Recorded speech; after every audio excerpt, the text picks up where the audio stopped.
नीमच में खेल मैदान बचाने की लड़ाई अब निर्णायक दौर में पहुंचती दिखाई दे रही है। भारत माता चौराहे पर खेल मैदान बचाओ संघर्ष समिति के बैनर तले खिलाड़ियों, खेल प्रशिक्षकों, अभिभावकों और शहरवासियों ने धरना प्रदर्शन कर प्रशासन के खिलाफ अपना आक्रोश जताया। प्रदर्शनकारियों ने कहा कि शासकीय बालक उच्चतर माध्यमिक विद्यालय क्रमांक 2 का खेल मैदान शहर की खेल गतिविधियों की पहचान है, जहां वर्षों से हजारों खिलाड़ी cricket, football, hockey, kabaddi, kho-kho, athletics सहित विभिन्न खेलों का अभ्यास करते आ रहे हैं और कई राष्ट्रीय व राज्य स्तरीय प्रतियोगिताएं भी आयोजित होती रही हैं। धरने के दौरान वक्ताओं ने कहा कि यदि इस मैदान का उपयोग सीएम राइज स्कूल या किसी अन्य निर्माण कार्य के लिए किया गया तो शहर के खिलाड़ियों से उनका सबसे बड़ा खेल मैदान छिन जाएगा। संघर्ष समिति ने प्रशासन से मैदान को स्थायी रूप से खेल गतिविधियों के लिए संरक्षित घोषित करने की मांग करते हुए चेतावनी दी कि यदि खिलाड़ियों की भावनाओं और जनहित की अनदेखी की गई तो आंदोलन को और व्यापक रूप दिया जाएगा। मेरा नाम कीर्ति पंचोली है और मैं खिलाड़ी संघ की तरफ से खेल खिलाड़ी जो नीमच के ग्राउंड में खेलते आ रहे हैं उनकी तरफ से यहाँ पे प्रतिनिधित्व कर रहा हूँ। मेरी सिर्फ एक ही मांग है कि एकमात्र नीमच का जो खेल मैदान है उसको सुरक्षित रखा जाए। स्कूल कहीं भी बनाया जाए, स्कूल से हमें कोई आपत्ति नहीं है, लेकिन इस मैदान को ऐसे कि इसी स्वरूप में ऐसे कैसे रखा जाए, क्योंकि इसके अलावा नीमच में कोई मैदान मौजूद ही नहीं है। सरकार कुछ भी कहे लेकिन वहाँ मैदान ही सुरक्षित रहना चाहिए। सिर्फ यही मांग है हमारी, खिलाड़ियों की यही मांग है, क्योंकि इससे काफ़ी लोगों की जीवन रेखा जुड़ी हुई है। सुबह आना, खेलना और अपने शरीर को व्यायाम करना, इसके लिए एक जगह की ज़रूरत होती है और वह जगह सिर्फ एक ही है, वो नंबर 2 ग्राउंड। और बरसों से ऐतिहासिक मैदान है जहाँ पे आज भी कोई भी कार्यक्रम करना हो तो सरकार को भी वही ऑप्शन है और खिलाड़ियों के पास भी वही ऑप्शन है।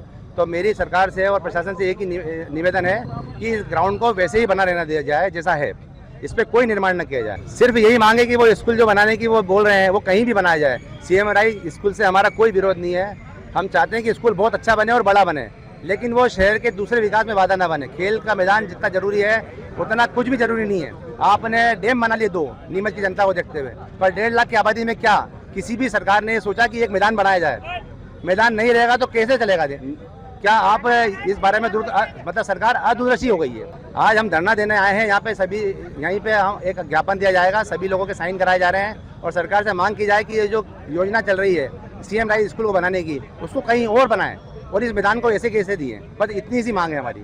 हम यहाँ पे 12:30 से 2 बजे तक का धरना है, तो क्रमबद्ध आयोजन होगा और हम शांतिपूर्वक आंदोलन करेंगे और सरकार न माने की तो मरने मिटने की बात आई तो हम उसके लिए भी तैयार हैं। मेरा नाम कीर्ति पंचोली है। भैया, हमारा मॉर्निंग फुटबॉल क्लब है, 1985 से निरंतर हाई सेकेंडरी मैदान पे हम खेलते हुए आ रहे हैं और ये अभी जो सीएम राइज स्कूल बन रहा है, अगर ये बन गया तो नीमच की हृदय स्थलीय जो हाई सेकेंडरी मैदान है खेलने के लिए, और आने वाले बच्चे जो पीढ़ियां वो कभी हमें माफ नहीं करेगी। अगर ये बन गया तो खेलने का एकमात्र मैदान है वो भी हाथ से चले जाएगा। हमारी कम से कम 60-65 लोगों की टीम है फुटबॉल, इससे हम जुड़े हुए हैं। इसी वजह से हम 40-50 साल के हो गए भी आज हाथ पांव एक्टिव है। 55 साल तक के लोग भी हमारे क्लब में खेलते हैं। नहीं, बास्केटबॉल कौन ले रहा पैसे भैया? हम तो फुटबॉल खेलते हैं, हमारे इसमें नॉलेज में नहीं है। हाँ, ऐसा ये हमारे नॉलेज में नहीं है। अगर ऐसी कोई बात है तो बिल्कुल विरोध करें हम सब मिलकर। कल इसमें मेरा नाम राकेश शर्मा है, मॉर्निंग फुटबॉल क्लब नीमच। ये मेरे साथी गोपाल जी गुजर और ये बग्गा भाई में हमारे ग्राउंड को बचाने के लिए विरोध कर रहे हैं ताकि हमारा ग्राउंड हमारे हाथ से न चले जाए और हम उसी पे प्रैक्टिस करते रहे। हम हमारे ग्राउंड पे बास्केटबॉल खेलते हैं, हमारी फिजिक्स को सुधराते ताकि हमारा फ्यूचर ब्राइट हो सके। हमारे बास्केटबॉल में हम हर कार्य को करने के लिए पैसे लगते हैं, तो हम हमारी फ्यूचर को ब्राइट करने के लिए 1000 रुपये पर मंथ देते हैं।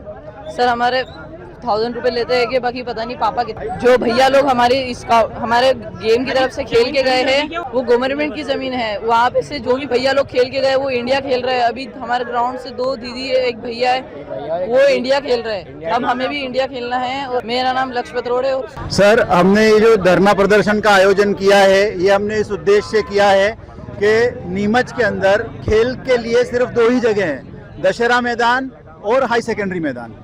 अब दशहरा मैदान से अगर आप हाई सेकेंडरी मैदान की तुलना करेंगे तो ये उससे 3 गुना बड़ा मैदान है।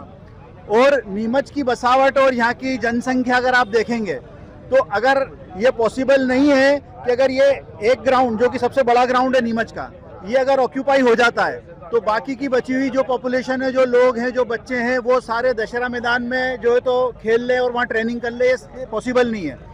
पॉपुलेशन के लिहाज से, प्रोपोर्शन से अगर आप देखोगे तो दशहरा मैदान बहुत छोटा है, पहली बात। दूसरी सबसे ज़रूरी बात ये कि हम विकास चाहते हैं और हम इसका स्वागत करते हैं कि जो सीएम राइज स्कूल आया है, हम इसका तहे दिल से स्वागत करते हैं। मगर इसमें होगा ये कि ये स्कूल यहाँ बनने के बाद यहाँ का एक्सेस सिर्फ वहीं जो बच्चे हैं स्कूल के उन्हीं तक का रहेगा।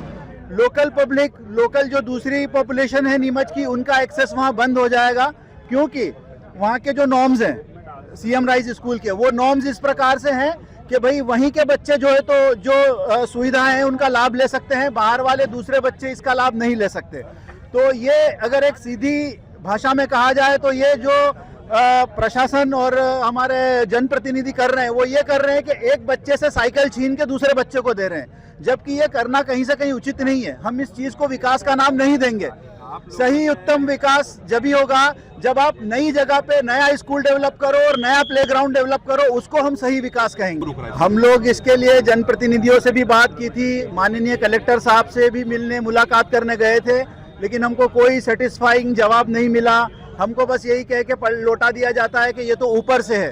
तो हमारा ये कहना है कि अगर ये ऊपर से है और हम अगर इतनी बड़ी जनसंख्या यहाँ पे खिलाड़ियों की इसका विरोध कर रही है, तो हमारी बात ऊपर तक कौन पहुँचाएगा? आप लोग ही पहुँचाएंगे कि भाई ये जो डिसीजन हुआ है ये उचित नहीं हुआ है। यस सर, आज हम लोगों ने धरना का आयोजन किया है और अगर इससे बात नहीं बनती है तो इसके अलावा भी आगे जो स्टेप्स लिए जाते हैं, तो खिलाड़ी कम से कम आप समझ लीजिए कि 1000 से 1500 लोग इसके विरोध में हैं। तो इसके लिए अगर आगे भी कोई अगर स्टेप लेना पड़ता है तो हम उसके लिए तैयार हैं। सर, मेरा मुफद्दल टाइगर क्लब से हूँ मैं, मुर्तुजा डेरकी मेरा नाम। हम ये नहीं चाहते कि ये जो ग्राउंड है इसके ऊपर सीएम राइज बने, क्योंकि ये हम लोगों का हक है। हम लोग बास्केटबॉल खेलते हैं, हम 1000 से 800 रुपए तक देते हैं, हमारे सर खिलाते हैं। बाकी हम इसलिए चाहते हैं क्योंकि अगर वहाँ पे गेम और वो सब बन जाए तो हमारा ट्रैक और हमारा बास्केटबॉल कोर्ट सब खत्म हो जाएगा। उससे जो इमोशंस हमारे जो जुड़े हुए हैं इतने सालों से, हम 5-6 साल के मतलब 5-6 साल से खेल रहे हैं और जितने भी प्लेयर्स बैठे हैं यहाँ पे सारे नेशनल प्लेयर हैं। सत्येंद्र सर, लॉरी शाह।